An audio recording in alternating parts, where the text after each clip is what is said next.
Today I'm going to show you how I insulated my van. That way you have better efficiency on your air conditioning and better cooling capacity.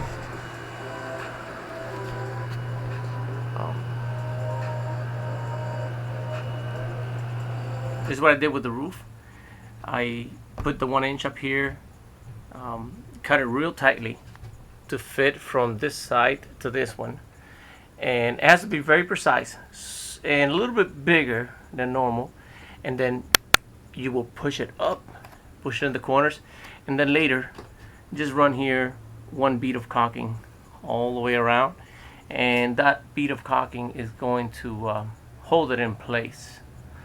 It would never fall off. I mean, I've been driving this van for several years and it has never shifted. What I did is I painted it before I installed it, so that way you don't have to be painting upside down here. It's kind of tough.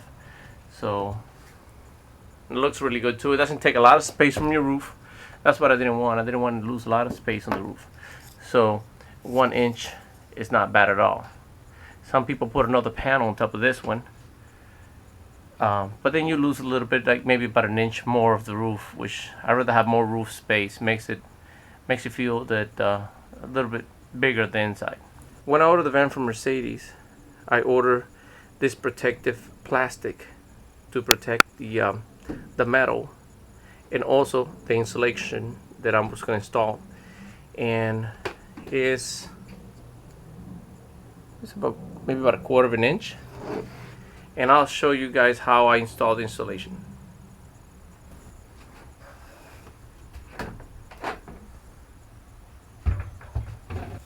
So what I did, I used this 1 inch insulation, and the insulation has a metallic look on the other side, and that protects from the heat to penetrate the insulation.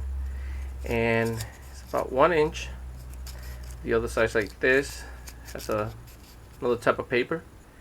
You can always paint this one, so that's what I did with the ceiling here, the roof.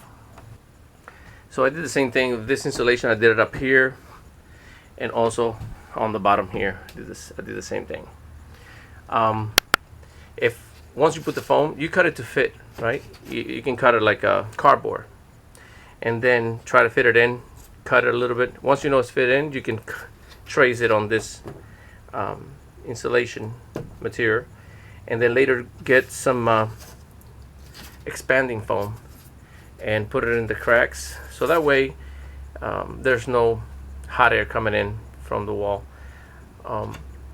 The good thing about this is that if it comes up, it's a little bit bigger, you can run a knife through here like I did here and cut it to fit. That way it doesn't bulge out or anything like that. It's a very good way to insulate the van.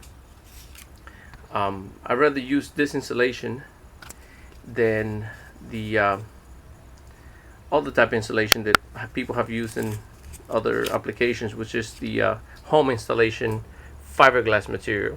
I don't like to use the fiberglass because when you put the fiberglass in here, if there's any moisture or condensation, it's going to rust your inner walls of your van. So I don't recommend that. I like to leave the inner walls, leave them empty.